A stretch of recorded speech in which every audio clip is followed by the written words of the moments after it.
Bonjour à toutes et à tous, bienvenue sur cette nouvelle vidéo des défis zen. Dans cette vidéo, je vous propose mon bilan, mon petit topo de la semaine sur le défi zen numéro 13. C'était se reconnecter à ses sens, à commencer par la vue. Alors je vous proposais cette semaine de prendre quelques petits moments, dispersés au cours de vos journées, pour prendre le temps d'observer autour de vous. Donc il y avait en fait 3 types d'exercices que je vous proposais. J'ai relevé ce défi toute la semaine, alors certains jours un peu plus sérieusement que d'autres. J'ai commencé le premier jour par faire l'exercice numéro 1, à savoir vraiment d'observation, de photographie mentale de mon environnement. Et j'ai eu la chance de faire cet exercice à la plage. Donc j'ai perçu des choses très intéressantes, comme les nuances, par exemple du sable, entre selon qu'il est sec ou mouillé, également la mer, ce qui fait qu'on arrive à la voir en mouvement, hein, les couleurs qui changent et qui donnent cette impression de mouvement. Le deuxième jour, j'ai commencé mon défi par le jeu numéro 2. C'était repérer 3 choses jolies autour de nous. Donc j'ai par exemple repéré cette petite fleur en tricot qui était sur le bavoir. J'ai également choisi les couleurs des ballons, une petite banderole de ballon, voilà, de voir distinguer en fait les couleurs très nettes, leur brillance et puis leur aspect lisse et rond. Je me suis rendu compte que ça apportait beaucoup de calme, de sérénité et puis que ça obligeait à se poser un petit peu dans le moment présent. Pendant également une sortie qu'on a pu faire au pont du Gard dans l'après-midi parce qu'il faisait beau. Voilà, j'ai également pris ce petit temps pour observer donc les petits galets par terre, les formes variées, les teintes, du blanc au gris.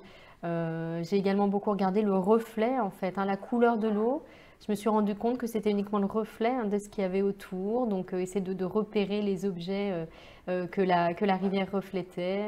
Troisième jour, j'ai commencé tout de suite par m'installer en fait à mon bureau pour faire l'exercice numéro 3. Hein. C'était vraiment 10 minutes pour écrire. Alors je me suis posé plusieurs questions. La première, c'est le fait d'écrire. C'est vrai que ça nécessite un effort, une concentration qui éloigne un petit peu de l'observation pure. Donc je me suis demandé si c'était une bonne chose. Quatrième jour, j'ai commencé la journée avec un jeu d'observation en essayant de repérer 3 jolis objets autour de moi et puis de me poser un petit peu pour les regarder tranquillement. J'avoue que je n'ai pas réussi du tout à me concentrer, il y avait du bruit à côté, donc c'est pourquoi j'insiste sur le fait d'essayer de faire au maximum les exercices dans le calme. Je pense que ça nécessite une attention et sinon c'est trop difficile de la conserver. Je me suis également posé cette question, si j'étais peintre, si j'étais dessinatrice, comment est-ce que je représenterais l'objet? Comment est-ce que je traduirais ce que je vois? Ça m'a beaucoup aidé en fait à observer de manière brute et simple, indépendamment des idées, des concepts voilà, qu'on ajoute derrière l'observation. Pendant la journée, j'ai également réussi à prendre un petit moment pour observer un objet que j'avais choisi. J'ai choisi une belle orchidée. C'est l'orchidée qui est là derrière moi, qu'on m'a offerte récemment parce que c'est vraiment une fleur magnifique.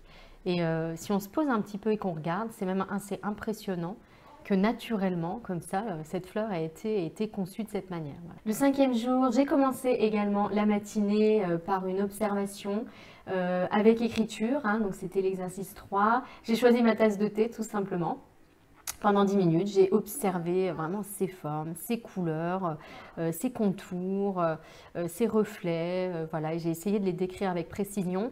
Donc, j'ai conclu sur cette idée d'écriture en même temps que l'observation que peut-être ça ajoutait un effort, mais en revanche, ça nous oblige vraiment à canaliser notre attention, à formaliser ce qu'on est en train de faire. Le 7e jour, hein, donc aujourd'hui, j'ai commencé pendant la douche à observer plus attentivement le carrelage, notamment de la salle de bain. En fait, notre carrelage, c'est une sorte de petite mosaïque avec plein de teintes dans les blancs, gris, gris bleuté, bleu, différentes nuances de bleu également. Ce qui est rigolo, c'est qu'on vit ici depuis 3 mois et que j'avais jamais en fait observé le carrelage de la salle de bain. J'en avais une vague idée, mais si on m'avait demandé de le dessiner, j'aurais été absolument incapable de le faire hein, parce qu'on ne prend pas le temps de regarder. Ensuite, j'ai trouvé également un autre moment pour observer, et cette fois-ci avec le petit carnet, d'écrire vraiment ce que je voyais. J'ai choisi comme objet un grand carnet, parce que j'aime beaucoup les carnets. Donc c'est un carnet que j'utilisais pour l'apprentissage du piano. J'ai un petit peu perdu le fil. Donc voilà, essayer d'écrire ces teintes. Là, je me suis fait une remarque intéressante, c'est d'essayer de me mettre dans la peau d'un enfant qui ne connaît pas l'objet et qui le découvre pour la première fois. Donc vraiment d'avoir ce regard, vous savez, les enfants, ils voient des choses qu'on ne voit plus, ils imaginent des choses, ils disent « Ah oui, tiens, c'est vrai, ça ressemble à ça, c'est rigolo ». Donc j'ai essayé de faire pareil, j'ai trouvé que c'était vraiment enrichissant. J'espère que ce défi de la semaine vous a plu, que vous avez réussi à le relever au moins un petit peu, parce que ça apporte vraiment beaucoup de calme, beaucoup de sérénité, puis on se rend compte à quel point on vit des choses vraiment intéressantes auxquelles on ne prête pas forcément attention.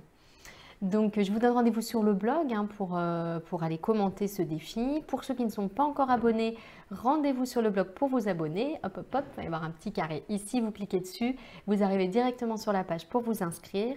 Je vous donne rendez-vous très bientôt pour un nouveau défi zen. Si vous avez aimé cette vidéo, merci de la partager et de liker juste en dessous, c'est très sympa. Merci à vous, bye.